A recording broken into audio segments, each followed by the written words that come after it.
Camille Claudel was born the 8th of December, 1864. She was a French sculptor known for her figurative works in bronze and marble. Claudel was born in northern France, the first child of a family of farmers and gentry. Her father, Louis Prosper Claudel, dealt in mortgages and bank transactions. The family moved to Villeneuve-sur-Fer while Camille was still a baby. Her younger brother, Paul Claudel, was born there in 1868. The stark landscape of that region made a deep impression on the children. By age 12, Claudel began working with the local clay, regularly sculpting the human form. Her mother Louise did not approve of Claudel's unladylike desire to become an artist. Her father was more supportive and took examples of her artwork to her artist neighbor, Alfred Boucher, to assess her abilities. Boucher confirmed that Claudel was a capable, talented artist and encouraged her family to support her study of sculpture. Camille moved with her mother, brother, and younger sister to the Montparnasse area of Paris in 1881. Her father remained behind, working to support them. Claudel studied at the Académie Colarossi, one of the few places open to female students. Once in Paris, she studied with sculptor Alfred Boucher. The Académie Colarossi was more progressive than the other art institutions in that it not only allowed female artists at the school, but it also permitted them to work from nude male models. At the time, the École des Beaux-Arts barred women from enrolling in study. In 1882, Claudel rented a studio workshop on Rue Notre-Dame-des-Champs in Paris that she shared with three British sculptors, Jessie Lipscomb, Emily Fawcett, and Amy Singer, daughter of John Webb Singer, whose foundry in Frome, Somerset, England, made large-scale bronze statues. Alfred Boucher had become Claudel's mentor and provided inspiration and encouragement. Claudel was depicted by Boucher in Camille Claudel Lisson, and later she sculpted a bust of her mentor. After teaching Claudel and the other sculptors for over 3 years, Boucher moved to Florence, Italy, following an award for the Grand Prix du Salon. Before he left, he asked Auguste Rodin to take over the instruction of his pupils. Rodin and Claudel met, and their artistic association and the tumultuous and passionate relationship soon began. When Rodin received his first major commissions in the early 1880s, he gathered together a team of assistants to work alongside him in his studio. Claudel started working in Rodin's workshop in 1883 and became a source of inspiration for him. She acted as his model, his confidant, and his mistress. She apparently spent most of her time on difficult pieces such as the hands and feet of figures for the monumental sculptures, notably Rodin's The Gates of Hell. For Claudel, this was an intensive period of training under Rodin's supervision. She learned about his profiles method and the importance of expression. In tandem, she pursued her own investigations, accepted her first commissions, and sought recognition as an independent artist at the Salon. Claudel regularly exhibited busts and portraits of people close to her at the Salon des Artistes Français. Largely thanks to Léon Gauchez, Rodin's friend, the Belgian art dealer and critic, several of her works were purchased by French museums in the 1890s. Claudel's works during this period attest to Rodin's influence. She never lived with Rodin, who was reluctant to end his 20-year relationship with another woman, Rose Barrett. Knowledge of the affair agitated her family, especially her mother, who already detested her for not being a boy and never approved of Claudel's involvement in the arts. As a consequence, Claudel was forced to leave the family home. Claudel had to either depend on Rodin or collaborate with him and see him get all the credit as the lionized figure of French sculpture.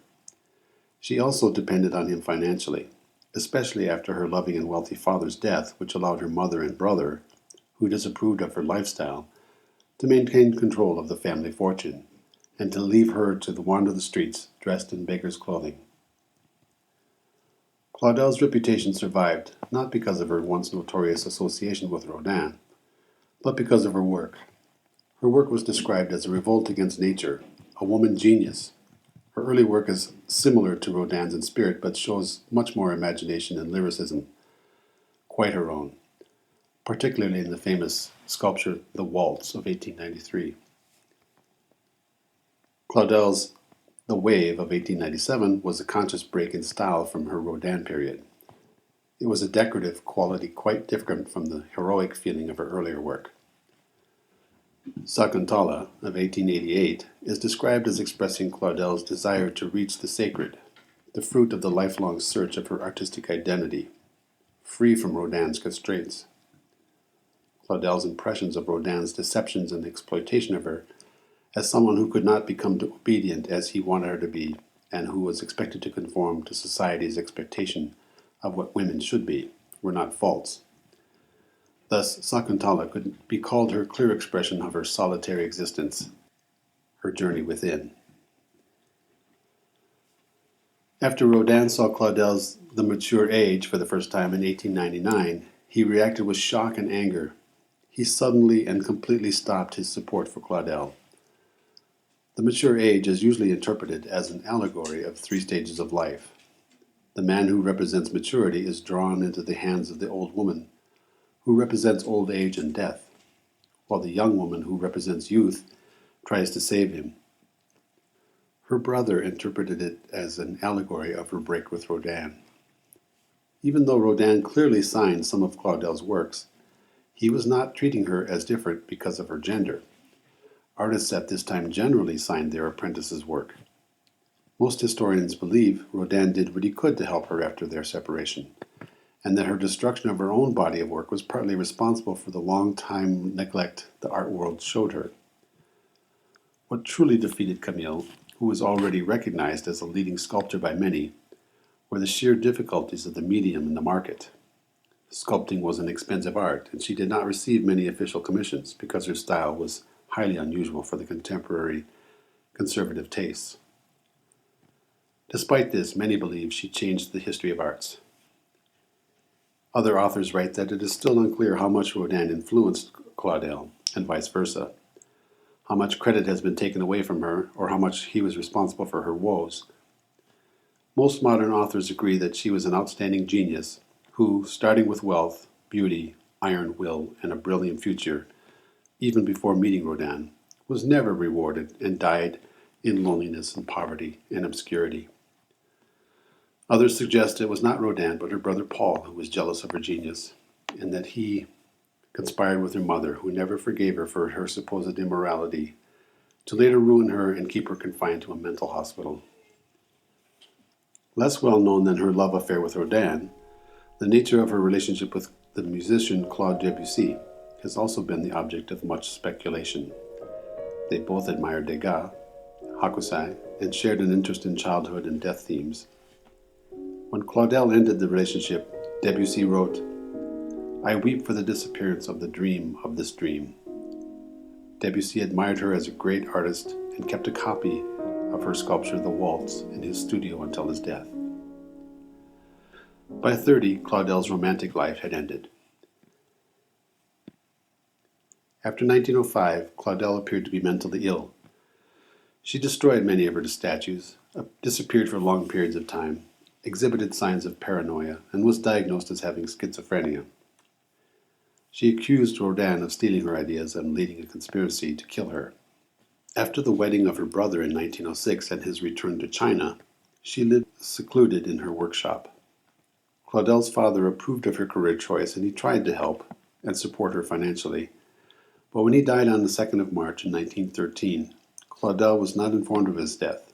Instead, 8 days later, on the 10th of March in 1913, at the request of her younger brother Paul, she was admitted to a psychiatric hospital. The form read that she had been voluntarily committed, although her admission was signed only by a doctor and her brother. There are records to show that while she did have mental outbursts, she was clear-headed while working on her art. Doctors tried to convince Paul and their mother that Camille did not need to be in the institution, but they still kept her there. According to Cécile Bertrand, the curator from the Musée Camille Claudel, the situation was not easy to judge, because modern experts who have looked at her records say she was indeed ill. In 1914, to be safe from the advancing German troops, the patients were transferred to an asylum at Montfavet, near Avignon, France. For a while, the press accused her family of committing a sculptor of genius. Her mother forbade her to receive mail from anyone other than her brother. The hospital staff regularly proposed to her family that Claudel be released, but her mother adamantly refused each time. Paul Claudel visited his confined older sister 7 times in 30 years. He always referred to her in the past tense. Their sister Louise visited her just 1 time in 1929. Her mother, who died in June 1929, never visited Camille. In 1929, sculptor and Claudel's former friend Jessie Lipscomb visited her and afterwards insisted it was not true that Claudel was insane. Camille Claudel died on October 19, 1943, after having lived 30 years in the asylum at Montfavet. Her brother Paul had been informed of his sister's terminal illness in September, and with some difficulty had crossed occupied France to see her. Although he was not present at her death or her funeral, her sister did not make the journey to Montfavet. Claudel's remains are buried in a communal grave at the asylum.